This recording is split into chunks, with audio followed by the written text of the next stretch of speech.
AutoCAD LT now includes AutoLISP. AutoLISP allows for the streamlining of workflows and enforcement of CAD standards through automation.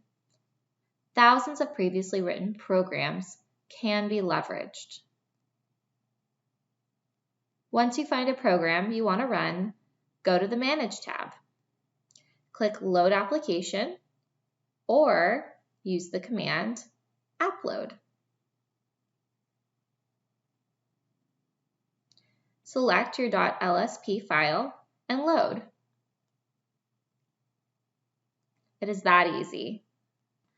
AutoCAD LT supports AutoLISP source files ending with .lsp, fast-load AutoLISP files ending with .fas, and Visual Lisp application files ending with .vlx.